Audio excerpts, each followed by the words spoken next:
Before this story begins, let us pause. Some betrayals do not simply break hearts, they reshape lives. Some losses leave questions that echo louder than grief. Today, we pray for those carrying anger they never asked for hearts torn between justice and revenge, and for the courage to choose healing when pain feels justified. May this story remind us that forgiveness is not weakness, it is strength refined by loss. Her name was Isabella Moreau. She grew up surrounded by wealth, but never comforted by it. Her father, Victor Moreau, was a billionaire industrialist who believed discipline was love and preparation was protection.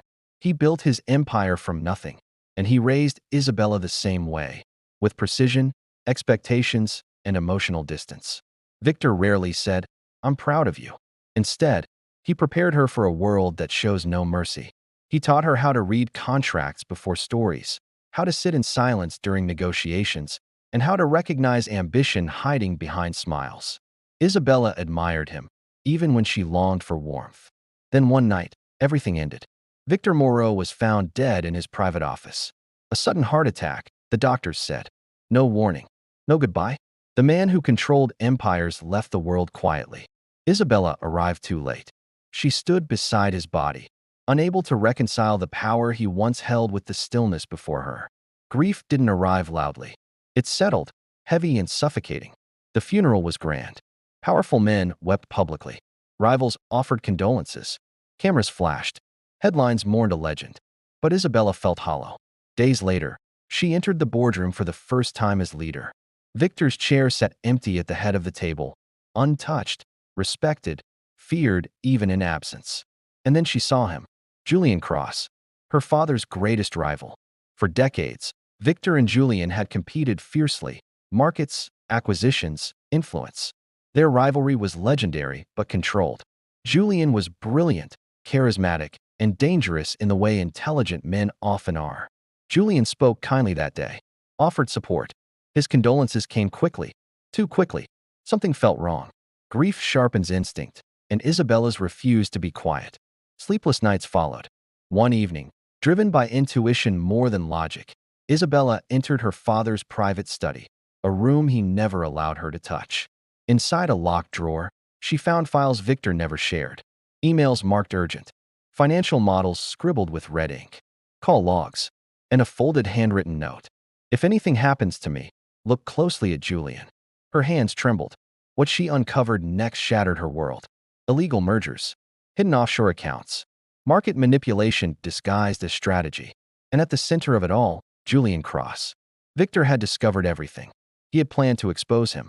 The timeline aligned perfectly. A confrontation, pressure, manipulated systems, and then death. This was no accident. Grief transformed into rage. Isabella now held the power her father once did, and the evidence to destroy Julian publicly. The board expected retaliation. Lawyers were prepared. Media waited. Revenge would have been applauded. But in the quiet hours, Isabella remembered her father's words. Power reveals who you are, not who your enemy is. Instead of launching an attack, Isabella requested a private meeting with Julian Cross. No lawyers, no witnesses. Julian arrived confident, until Isabella placed the documents on the table. The color drained from his face. Silence stretched between them. Then Julian confessed.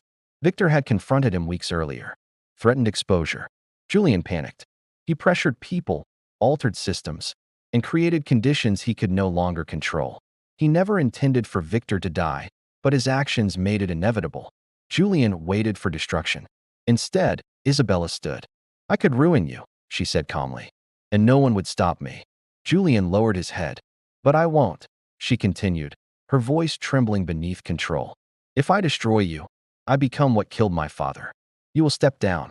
You will confess privately. You will fund restitution. And you will live with what you've done. Julian collapsed into his chair. Forgiveness rewrote power. Julian Cross resigned quietly. His empire dismantled without spectacle. Employees were protected. Victims compensated. Laws tightened. Two rival corporations merged, not in dominance, but reform. The world never knew the full truth. But the boardroom did. Years later, Isabella Moreau is known not only as a billionaire heiress, but as a leader who changed the rules of power. She speaks openly about grief, anger, and mercy. She once said, "I didn't forgive him because he deserved peace. I forgave him because hatred would have stolen my future too." If you are carrying betrayal, pause before you react. If anger feels justified, ask what it will cost your soul. And if forgiveness feels impossible, remember this: forgiveness does not erase the past. It frees the future. May your heart choose wisdom over rage.